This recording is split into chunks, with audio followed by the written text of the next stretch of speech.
Welcome student, I am Ramesh Prajapati from Sojat Road. Hello student, आज इस video में हम क्लास 12 फिजिक्स के चैप्टर 1 इलेक्ट्रिक फील्ड को आगे बढ़ाएंगे।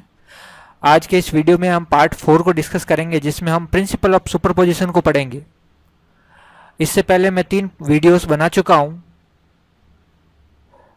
ये आपका चैप्टर 1 है, इसमें ये सारे टॉपिक्स है। इसमें पहला टॉपिक जो इलेक्ट्रिक चार्ज था हमने पार्ट 1 में डिस्कस कर लिया है, और प्रॉपर्टीज ऑफ इलेक्ट्रिक चार्ज को हमने पार्ट 2 में डिस्कस किया है। और ये सारे पार्ट्स आप मेरे यूट्यूब चैनल पर जाके विजिट कर सकते हैं, या फिर मैं डिस्क्रिप्शन में लिंक दे दूंगा, वहाँ जाके इस वीडियो को देख सकते हैं। और कूलम्ब्स लॉ को हमने पार्ट 3 में डिस्कस किया है, और आज हम प्रिंसिपल ऑफ सुपरपोजिशन को डिस्कस करेंगे, जो अपना ये वीडियो का चैप्टर का पार्ट क्या है, 4 है। ओके, अगर आपको मेरे वीडियोस अच्छे लगते हैं तो आप मेरे YouTube channel Ramesh math source को सब्सक्राइब कर सकते हैं। यहाँ पे मैं फिजिक्स, मैथ, साइंस से रिलेटेड वीडियोस अपलोड करता रहता हूँ। अगर आपको मेरे व्हाट्सएप ग्रुप से जुड़ना है, जहाँ पे मैं एक्स्ट्रा में स्टडी मटेरियल प्रोवाइड कराता रहता हूँ, तो इस दिए गए नंबर पे आप मेरे को मैसेज कर सकते हैं। ओके, तो इससे पहले वाले वीडियो में हमने कूलम्ब्स लॉ के बारे में पूरा डिटेल से पढ़ा, उसका वेक्टर फॉर्म भी रिप्रेजेंट किया। अब बात करते हैं उसका अगला पार्ट, वो है आपका इस चैप्टर का अगला पार्ट है प्रिंसिपल ऑफ सुपरपोजिशन। तो ये क्या होता है, बिल्कुल आसान है, बिल्कुल समझ में आएगा आपको। देखो क्या है, पहले तो समझते हैं इस चीज़ को। वो ये है, उसके बाद मैं आपको परफेक्टली नोट्स दे दूंगा। वो ये है कि अगर मान लो एक पॉइंट चार्ज है आपका Q1 प्लस का, और एक पॉइंट चार्ज आपका प्लस का ही है आपका Q2।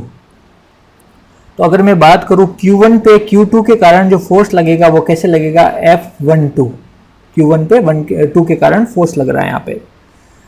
ठीक है, यहाँ तक समझ में आया बात। दूसरा केस लेता हूँ मैं कि अगर यहाँ पे सेम आपका प्लस का Q1 पड़ा है, और इस बार मैं यहाँ पे एक तो Q2 ले लेता हूँ प्लस का, और एक आपका मैं ले लेता हूँ Q3 प्लस का, सब प्लस के ले रहा हूँ, और इसी तरह मैं एक और ले लेता हूँ Q4। ठीक है, तो अब मैं कहूँ यहाँ पे तो आपका F नेट किसके बराबर है, सिंपल F12 के बराबर है, क्योंकि यहाँ पे सिर्फ Q2 ही है जो एक ही चार्ज Q1 पे आपको रिपेल कर रहा है। लेकिन यहाँ पे देखो क्या होगा, Q2 के कारण Q1 पे जो फोर्स लगेगा वो ऐसे लगेगा, Q2 Q1 को रिपेल करेगा, तो उसको लिखेंगे Q1 पे 2 के कारण F12 फोर्स लगेगा। ठीक है, अब ऐसे कैसे Q1 पे Q3 भी फोर्स लगाएगा, तो Q3 भी Q1 को क्या करेगा, रिपेल, तो वो होगा Q1 पे 3 के कारण लगने वाला फोर्स। इसी तरह 4 भी Q1 को क्या करेगा, रिपेल, तो ये 1 पे 4 के कारण लगने वाला फोर्स। तो यहाँ पे जो F नेट आने वाला है यहाँ पे, इस सिर्फ इनकी बात करूँ तो वो होगा आपका F12 plus F13 plus F14 के बराबर।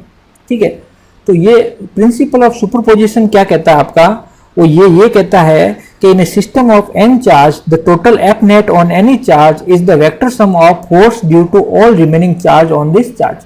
देखो क्या बोला मैंने, ये जो एक charge according to the principle of superposition, ये जो आपका Q1 है, इस पे जो टोटल जो F नेट लगने वाला है, मतलब Q1 के अलावा जो भी रिमेनिंग चार्ज है Q2 Q3 Q4, उनके कारण Q1 पे जो भी फोर्स लग रहा है उनके वेक्टर सम के बराबर आता है F नेट। ये क्या बताता है, तो कौन बताता है, प्रिंसिपल ऑफ सुपरपोजिशन। तो यहाँ पे अब लिख दो theory point.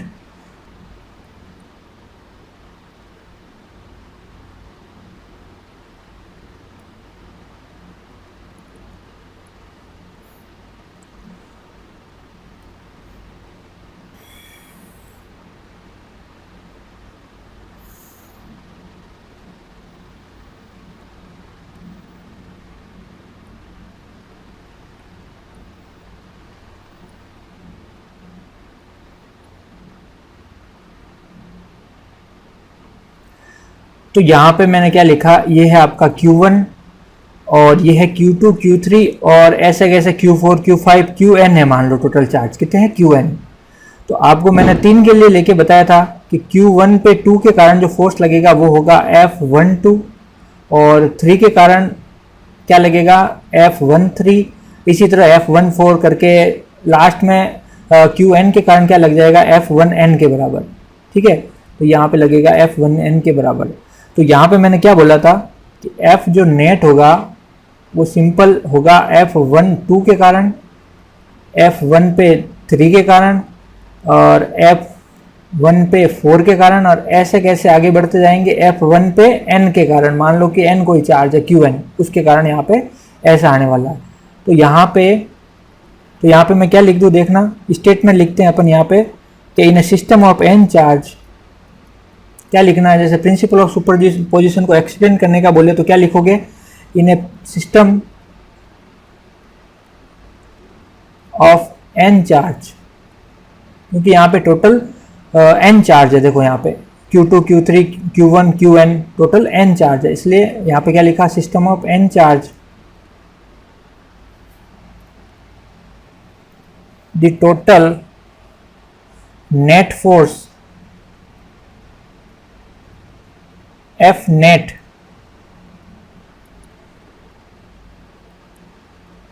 on any charge, और वो मैंने माना है Q1,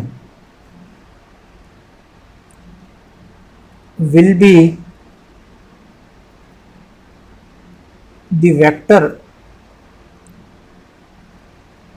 sum of force,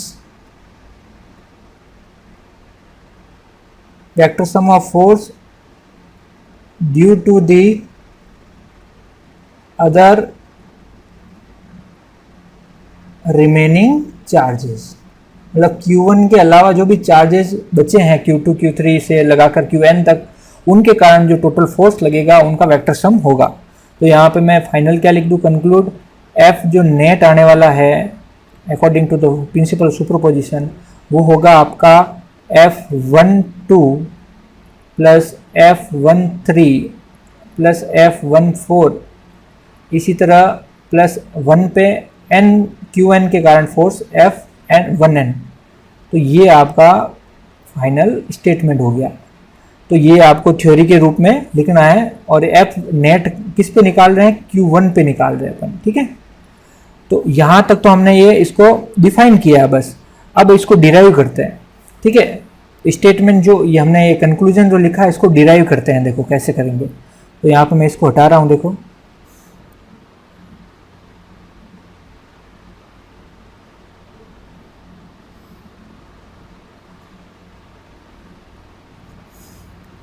तो यहाँ पे मैंने क्या लिखा कि इसको वेक्टर फॉर्म में रिप्रेजेंट कर रहा हूँ, ये एक्स एक्सिस, ये वाई एक्सिस, ये जेड एक्सिस, और यहाँ पे आपका ये Q0 पड़ा है चार्ज, ठीक है, और ये आपका Q1 है, ये Q2 है, जैसी तरह Q3 Q4 सब होंगे, और एक आपका मान लेते हैं यहाँ पे ये Qn है, ठीक है। आपको यहाँ पे पता क्या करना है, देखो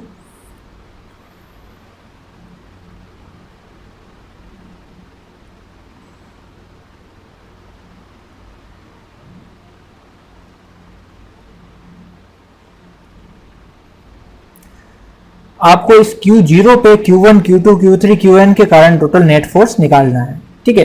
तो यहाँ पे सबसे पहले तो ओरिजिन के अकॉर्डिंग इनका जो पोजीशन वेक्टर लिख लेते हैं कि आपका Q1 का जो पोजीशन वेक्टर होगा वो मैं रिप्रेजेंट कर रहा हूँ R1 से, और Q2 के पोजीशन वेक्टर को मैं रिप्रेजेंट कर रहा हूँ R2 से, ये हो गया आपका R2, और आपका Q0 को रिप्रेजेंट कर रहा हूँ मैं, आगे ऊपर वेक्टर भी लगा देना, इसको मैं रिप्रेजेंट कर रहा हूँ किससे, R0 से, ठीक है, और आपका Qn को रिप्रेजेंट कर रहा हूँ मैं Rn से, ठीक है। अब सुनना वही कहानी कि Q1 के कारण Q0 पे फोर्स कैसे लगेगा, तो मैं थोड़ा पेन चेंज कर देता हूँ ताकि आपको दिखे, देखो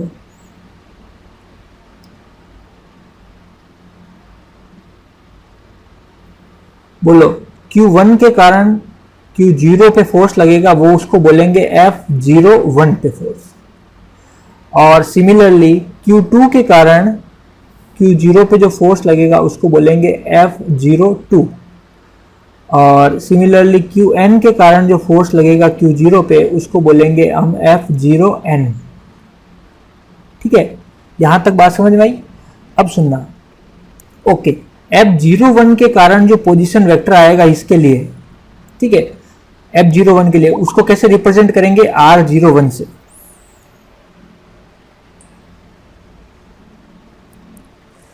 तो यहाँ लिख देता हूँ मैं, उसको रिप्रेजेंट किया जाएगा आपका R01 से, और वो होगा फिर R0 minus R1। Similarly F02 के लिए ये वाला, इसके लिए पोजीशन वेक्टर रिप्रेजेंट करेंगे R02 से, और उसको लिखेंगे फिर R0 माइनस R2। और सिमिलरली F0n के लिए ये वाला, इसके लिए आपका पोजीशन वेक्टर क्या होगा, देखो इसके लिए वो होगा आपका R0n, और वो होगा R0 माइनस Rn के बराबर। ठीक है, तो यहाँ तक बात समझ में आई। अब आगे बढ़ते हैं। देखो तो यहाँ पे अब आगे लिखो स्टेटमेंट एक,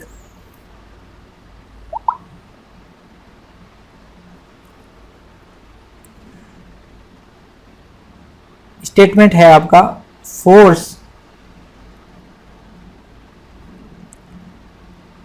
on Q0 due to Q1 Q2 Q3 dash dash dash Qn। इन सब के कारण Q0 पे आपको जो फोर्स निकालना है, नेट फोर्स क्या आएगा, तो वहाँ पे देखो, यहाँ पे जो फोर्स होगा F नेट, आपको पता वो क्या होगा, F0 पे 1 के कारण प्लस F0 पे 2 के कारण, ऐसे कैसे आगे बढ़ते चलेंगे, और लास्ट में क्या लिखेंगे, 0 पे n के कारण। ठीक है यहाँ तक। तो आपको मैं अलग अलग बता दूं, F0 पे 1 के कारण जो फोर्स होगा वो क्या होगा आपका 1/4 पाई एप्सिलॉन नॉट, फिर क्या आएगा Q0 इंटू Q1, और नीचे क्या लिख दूं मैं, फिर इन दोनों F01 के लिए मैंने क्या बोला, F01 के लिए ये रहा आपका पोजीशन वेक्टर, तो उसको लिखेंगे फिर R01 का स्क्वायर, और साथ में क्या आएगा इसका कैप या फिर यूनिट वेक्टर, R01 का यूनिट वेक्टर। यहाँ तक क्लियर है। अब इसी तरह मैं लिख दूँ फिर R02 के लिए, तो वो हो जाएगा 1/4 pi epsilon not Q0 Q2, और बोलो F02 के लिए पोजीशन वेक्टर क्या लिखा था मैंने, ये रहा R02, तो यहाँ पे लिख दूँ मैं R02 वेक्टर का स्क्वायर, और साथ में क्या लिख दूँ, पोजीशन वेक्टर R02, इसका क्या लिख दूँ मैं, यूनिट वेक्टर। ठीक है, अब लास्ट लिख देते हैं, इसी तरह आगे बढ़ेंगे, और F0n की वैल्यू हो जाएगी 1/4 pi epsilon not Q0 Qn। बोलो F0n के लिए पोजीशन वेक्टर था R0n, तो उसको मैं लिख देता हूँ R0n वेक्टर का स्क्वायर, और उसका फिर यूनिट वेक्टर, तो वो हो जाएगा R0n यूनिट वेक्टर। तो अब मैं ये जो भी लिखे हैं ये तीनों, इसको मैं एक बार यहाँ पे पुट करता हूँ इस इक्वेशन में F नेट में। तो आपका F नेट क्या हो जाएगा, देखो यहाँ पे F नेट की जो वैल्यू हो जाएगी तो वो हो जाएगी, तो बोलो, तो अब मैं यहाँ पे लिख रहा हूँ, बस इसमें वैल्यू पुट कर रहा हूँ, तो F नेट आपका क्या हो जाएगा, देखो F नेट हो जाएगा 1/4 पाई एप्सिलॉन नॉट, मतलब F01 की वैल्यू रख रहा हूँ मैं, Q0 Q1 upon R01 square into R01 cap, फिर लिखते हैं F02 की वैल्यू, तो 4 pi epsilon not Q0 Q2 upon R02 square R02 cap. इसी तरह लास्ट में लिख लेते हैं F0n की value Q0 Qn upon R0n का स्क्वायर इंटू R0n का वेक्टर, यूनिट वेक्टर। तो अब इन सब में कॉमन क्या क्या आ रहा है, एक तो ये कॉमन आ रहा है और एक Q0 कॉमन आ रहा है, देख लो, तो 1/4 पाई एप्सिलॉन नॉट कॉमन आ रहा है, और एक ऊपर आ रहा है Q0 कॉमन, बाकी कुछ नहीं कॉमन आ रहा है। उनको ऐसे लिख देता हूँ, Q1 upon vector R01 mod उसका स्क्वायर R01 का कैप, फिर आ रहा है Q2 अपॉन R02 वेक्टर का स्क्वायर R02 का यूनिट वेक्टर। इसी तरह आगे बढ़ेंगे, और लास्ट में क्या आ जाएगा, Qn upon R0n square into R0n का यूनिट वेक्टर। तो अब मैं इसको कंबाइन फॉर्म में लिख रहा हूँ, देखना कैसे, वो हो जाएगा आपका F नेट इक्वल टू, हाँ अब बोलो, देखो यहाँ पे क्या लिख दूँ, Q0 upon 4 pi epsilon not तो बाहर पड़ा है। अब यहाँ पे देखो Q1 Q2 Q3 से लगाकर Qn तक चल रहा है, तो मैं इन सब को Qi लिख रहा हूँ। अभी देखो अब पता चलेगा, जहाँ जहाँ 1 2 3 की ऐसे गिनती चल रही है वहाँ पे आई रखना है, और नीचे क्या चल रहा है, R01 R02 R03 गिनती चल रही है, तो यहाँ पे मैं क्या लिख दूँ, वेक्टर R0i, उसके ऊपर स्क्वायर, और यहाँ पे मैं लिख दूँ फिर R0I का कैप, और यहाँ पे मैं इसको समीशन से दिखा दूं और लिख दूं कि I की वैल्यू आपकी है 1 से लगाकर n के बराबर। तो इसको जैसे ही आप वापस खोलोगे तो ऊपर वाला स्टेटमेंट ही आने वाला है, तो उसको छोटा करके ऐसे लिखा जाता है, इसको सम साइन बोलते हैं। यहाँ पे जैसे इसको खोलेंगे तो सबसे पहले I की वैल्यू 1 रखेंगे, फिर 2 रखेंगे, फिर 3 और बीच में प्लस लगाते चलेंगे तो ऊपर वाला ही आएगा। तो ये आपका डेरिवेशन भी कंप्लीट हुआ। तो यहाँ पे प्रिंसिपल ऑफ सुपरपोजिशन भी कंप्लीट होता है। अब कुछ इंपॉर्टेंट क्वेश्चंस कर लेते हैं जो कूलम्स लॉ और सुपरपोजिशन पे बेस्ड है। तो यहाँ पे देखो अगला क्वेश्चन, तो ये आपका क्वेश्चन है, देखो ये क्या है, आपको 3 चार्ज दे रखे हैं, तीनों इक्वल है, plus Q plus Q plus Q, और तीनों इस ट्राइंगल के एजेस पे दे रखे हैं, ए बी सी पे रखे हुए हैं, plus Q plus Q plus Q. और ये ट्राइंगल है इक्विलेटरल ट्राइंगल, और इन सब के बीच इनकी साइड ए के बराबर है और इनके बीच में एंगल है 60 के बराबर है। आपको पता है इक्विलेटरल ट्राइंगल की क्या है प्रॉपर्टी। आपको पूछा है कि सी पॉइंट पे जो पॉइंट चार्ज पड़ा है प्लस क्यू, इस पे आपको टोटल नेट फोर्स निकालना है, एफ नेट निकालना है, ठीक है। तो यहाँ पे मुझे पहले एक चीज बताओ, यहाँ पे देखो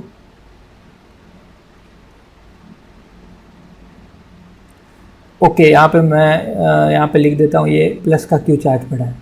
तो पहले तो एक चीज बताओ कि ये जो सी पे प्लस क्यू चार्ज पड़ा है, तो उस पर ए पे जो प्लस क्यू चार्ज पड़ा है उसके कारण फोर्स कैसे लगेगा, दोनों पॉजिटिव पॉजिटिव से रिपल्स करेगा। तो सी पे जो पॉजिटिव चार्ज पड़ा है इसको क्या करेगा, रिपेल करेगा कौन, ए वाला प्लस क्यू।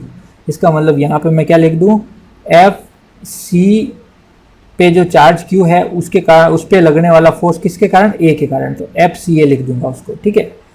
अब सुनना, सी पे जो चार्ज प्लस क्यू पड़ा है तो उस पर बी के कारण कैसे फोर्स लगेगा, सेम पोलैरिटी है तो रिपल्सिव, तो बी पे जो प्लस क्यू पड़ा है वो सी को रिपेल करेगा तो इधर जाएगा। तो ये जो फोर्स होगा एफ, वो सी पर बी के कारण लगने वाला फोर्स, तो एफ सी बी से रिप्रेजेंट किया जाएगा। अब आपको पता है कि ये अगर 60 है तो ये भी क्या होगा, 60 डिग्री एंगल। अब सुनना, तो सबसे पहले तो मैं एक चीज बता दूं आपको कि वेक्टर में जो एफ सिंपल ऐड नहीं करते अपन फोर्स को, ऐसा नहीं है कि ये यहाँ पे हो जाएगा एफ सी ए प्लस एफ सी बी, उनका वेक्टर सम होगा। तो सबसे पहले तो ये बताओ आप मुझे कि एफ सी ए का मैग्नीट्यूड क्या होगा। तो यहाँ पे देखो मैग्नीट्यूड एफ सी ए को कैसे लिखेंगे, सिर्फ मैग्नीट्यूड की बात कर रहा हूँ मैं, ठीक है। तो देखो यहाँ पे अपन डायरेक्शन की बात नहीं कर, मैग्नीट्यूड की बात करूँ अगर खाली, तो एफ सी ए होगा, पहले तो बताओ एफ होता है के Q one Q two upon R square. तो यहाँ पे के तो के है ही, Q1 Q2 मतलब दोनों ही Q1 Q2 तो QQ ही है, तो हो जाएगा Q into Q Q square, और उन दोनों के बीच की डिस्टेंस A है तो A का क्या लिख दूँ मैं, स्क्वायर, ठीक है। तो ये हो गया A स्क्वायर। इसी तरह एफ सी बी की बात करूँ मैं तो वो हो जाएगा, सिर्फ वेक्टर की इसकी मैग्नीट्यूड की बात कर रहा हूँ, तो एफ सी बी हो जाएगा के, सेम दोनों Q into Q Q square हो जाएगा, और नीचे आपका इन दोनों के बीच की डिस्टेंस भी A है तो ये हो जाएगी A स्क्वायर के बराबर। तो यहाँ से हमने ये निकाला। अब सुनना, ओके, तो अगर बात करें एफ नेट ऑन सी क्या होगा, वो सिंपल वेक्टर सम होगा एफ सी ए प्लस एफ सी बी के बराबर। लेकिन इसका सिर्फ मैग्नीट्यूड निकालना चाहे अपन तो वो होगा आपका एफ नेट इक्वल टू, अगर दो F1 F2 हो तो वो होता है formula F1 square plus F2 square plus 2F1 F2 cos theta, और थीटा होता है उन दोनों F1 और F2 के बीच के एंगल के बराबर, ठीक है। तो ये फॉर्मूला होता है मैग्नीट्यूड एफ नेट का निकालने का। तो हमको भी यहाँ सिर्फ मैग्नीट्यूड निकालना है, तो आ जाओ फिर। तो बोलो पहले तो एक बात कि यहाँ पे ये जो एफ सी ए है वो मैग्नीट्यूड में बराबर है किसके, एफ सी बी के, और इनको मैं f के बराबर कह दूं क्योंकि दोनों बराबर है, इसको f के बराबर कह दूं तो यहाँ से f नेट की जो वैल्यू हो जाएगी वो क्या आ जाएगी, F square plus F square plus 2f into F, और इन दोनों के बीच में एंगल कितना है बोलो, इन दोनों के बीच में एंगल है आपका 60 डिग्री, तो यहाँ पे क्या लिख दूँ 60 डिग्री। तो यहाँ से मैं कैलकुलेट करूँ अगर, तो ये एफ स्क्वायर जुड़ के हो गया 2f स्क्वायर, और यहाँ से भी हो गया 2f स्क्वायर, और cos 60 होता है 1/2 के बराबर, और यहाँ से ये कट गया, और यहाँ से क्या आ गया 2f स्क्वायर और एक f स्क्वायर जुड़ के हो गया 3f स्क्वायर, और ऊपर स्क्वायर रूट चल ही रहा है। तो f नेट का जो मैग्नीट्यूड आ गया आपका वो √3f के बराबर आ गया, और f किसके बराबर है, इन दोनों में से कोई भी वैल्यू ले लो, तो यहाँ से अपने पास एफ नेट की वैल्यू क्या आ गई, √3f, और f आपका है KQ² अपॉन A² के बराबर। यहाँ से कोई सी भी वैल्यू उठा लो इन दोनों में से, ठीक है। तो ये एफ नेट हमने निकाल दिया मैग्नीट्यूड में बस।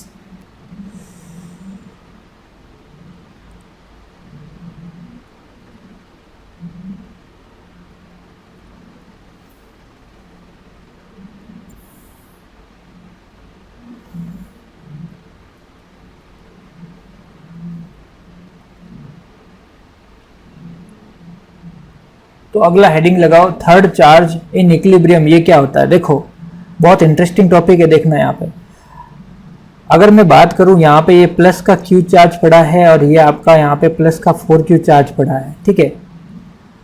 और अगर मैं कहूं कि इनके बीच में वो पोजीशन बताओ, पहले तो बता दो इन दोनों के बीच की डिस्टेंस मान लेते हैं D है। इन दोनों के बीच में किसी plus capital plus Q charge को मैं कहाँ रखूं इन दोनों के बीच में कि उस पर net force plus capital Q charge पे नेट फोर्स 0 लग जाए, तो उसको बोलते हैं चार्ज इन इक्विलिब्रियम। पहली बात तो ये।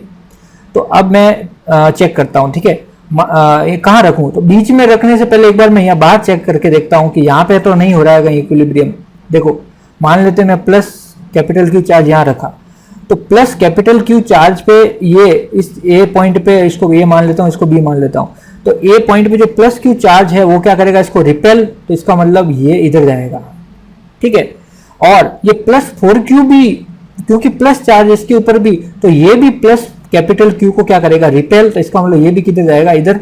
तो जब सेम डायरेक्शन में फोर्स लग रहे हैं तो यहाँ पे कभी भी नॉट इक्वल टू 0 कभी आएगा ही नहीं फोर्स। इसका मतलब यहाँ पे तो इक्विलिब्रियम कंडीशन नहीं हो सकती। कहाँ पे, A के लेफ्ट साइड में। अब B के राइट साइड में चेक करते हैं, मान लेते हैं यहाँ रखते हैं प्लस का Q, तो यहाँ पे भी वही केस, ये प्लस का 4Q उसको रिपेल करेगा इधर, और ये प्लस का Q उसको रिपेल करेगा इधर। तो सेम डायरेक्शन में, तो यहाँ पे भी फोर्स कभी इक्वल टू 0 नहीं होगा। तो यहाँ पे बीच में चेक करते हैं, मान लो यहाँ मैंने यहाँ पे रखा, मान लो प्लस Q। अब प्लस Q पे ये प्लस का ये जो है A पे जो रखा हुआ है स्मॉल Q, उसके कारण जो फोर्स लगेगा वो क्या करेगा, इसको रिपेल करेगा, ये इधर जाएगा, ठीक है। और ये जो प्लस का 4Q है B पे रखा हुआ, ये भी प्लस Q को रिपेल करेगा, ये किधर जाएगा, इधर जाएगा। अपोजिट डायरेक्शन में फोर्स लग रहे हैं, तो कहीं ना कहीं चांसेस है यहाँ पे एफ नेट के 0 होने के। इसका मतलब पहली चीज तो अपन को पता चली कि Q प्लस का Q और या फिर A और B के बीच में ही कहीं रखना पड़ेगा अपन को इस प्लस Q को, तभी जाके आपका एफ नेट 0 होगा और चार्ज इन इक्विलिब्रियम होगा। तो ये तो हो गया दोनों प्लस चार्ज हो तब। अगर मैं बात करूँ यहाँ पे, फिर एक तो आपका प्लस Q चार्ज है A पे पड़ा, और एक आपका है माइनस का 4Q चार्ज B पे पड़ा, ठीक है। और इन दोनों के बीच की डिस्टेंस मान लेते हैं D। अब आपको पूछूं कि कहाँ रखूं प्लस Q को, तो मान लेते हैं बीच में रखते हैं प्लस Q को कहीं यहाँ पे, ठीक है। तो यहाँ पे देखो ये स्मॉल प्लस Q चार्ज इसको रिपेल करेगा, तो इधर जाएगा, और ये माइनस का 4Q charge capital plus Q को क्या करेगा, अट्रैक्ट, तो ये इधर जाएगा। तो यहाँ बीच में तो कहीं पे भी इक्वल टू 0 एफ नेट होने के चांसेस नहीं है, तो बीच में नहीं रख सकते, ठीक है। यहाँ पे भी नहीं थे, यहाँ पे भी नहीं थे, बीच में यहाँ रख सकते थे यहाँ पे, लेकिन बीच में नहीं रख सकते।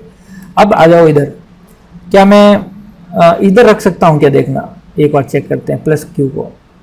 अब सुनना, ये ऑलरेडी प्लस का सॉरी माइनस का 4Q है, चार्ज में भी ज्यादा है और इन दोनों के बीच में डिस्टेंस भी कम है, तो ये क्या करेगा, इसको बहुत ज्यादा फोर्स से अट्रैक्ट करेगा B पॉइंट पे जो माइनस 4Q रखा हुआ। लेकिन ये बेचारा जो प्लस का Q है, अमाउंट में भी चार्ज कम है और दूर भी बहुत ज्यादा है, ये करेगा तो क्या, इसको रिपेल, बिल्कुल करेगा रिपेल। लेकिन इसके कंपैरिजन में ये रिपेल्सन बहुत ज्यादा कम है, तो ये भी कभी भी इक्वल टू 0 नहीं हो पाएगा। अरे अमाउंट में भी तो इक्वल होना चाहिए, डायरेक्शन अपोजिट, लेकिन अमाउंट में भी इक्वल होनी चाहिए, तब तो कटेंगे एक दूसरे और इक्वल टू 0 होंगे। लेकिन यहाँ पे ये पॉसिबल नहीं है। तो यहाँ पे है क्या, हाँ बिल्कुल है, यहाँ पे प्लस Q रखा, तो स्मॉल प्लस Q के कारण ये क्या करेगा, रिपेल, तो इधर गया, और ये माइनस 4Q के कारण अट्रैक्ट करेगा, इधर जाएगा। लेकिन माइनस 4Q क्योंकि बहुत ज़्यादा दूर है, इस वजह से इसका फोर्स क्या हो जाएगा, कम हो जाएगा, लेकिन आपस में इक्वल होने के चांसेस यहाँ पे है। ओके, अब अपन इस पे एक डेरिवेशन करते हैं, देखो न्यूमेरिकली करते हैं, फिर आपको मैं उसको कंक्लूड करता हूँ। देखो क्या, एक क्वेश्चन नोट करो,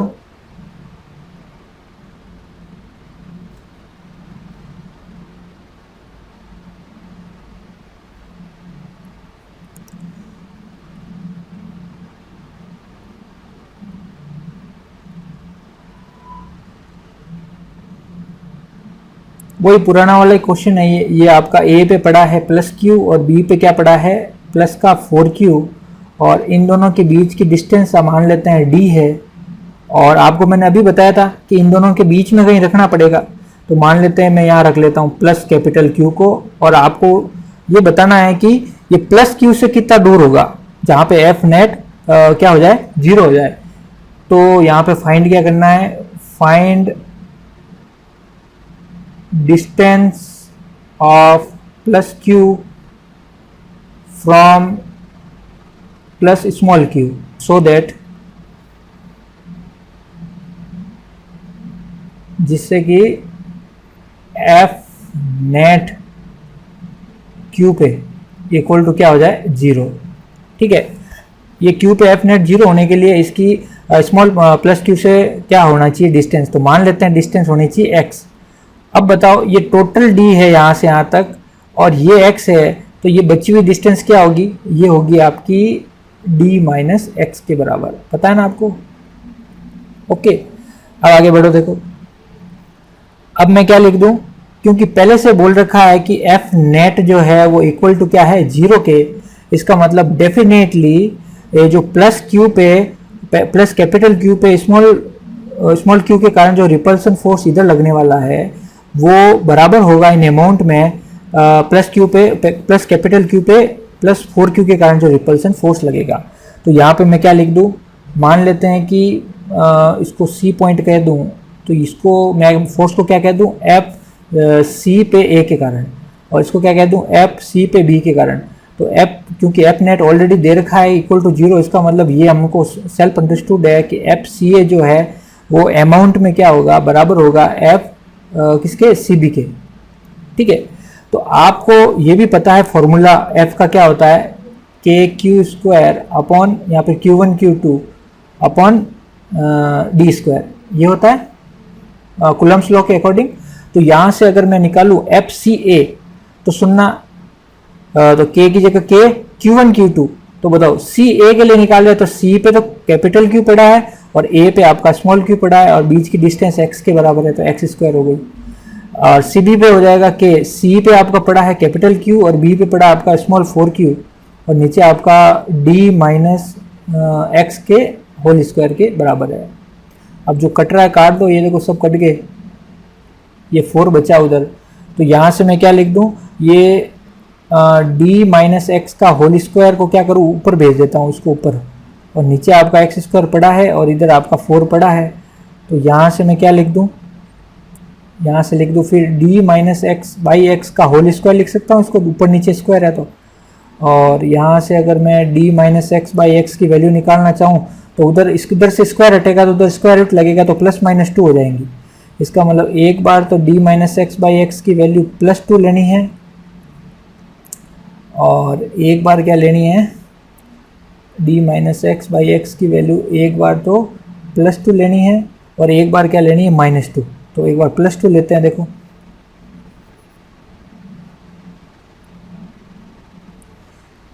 तो यहाँ से d minus x equal to ये x उधर चला गया तो 2x हो गया।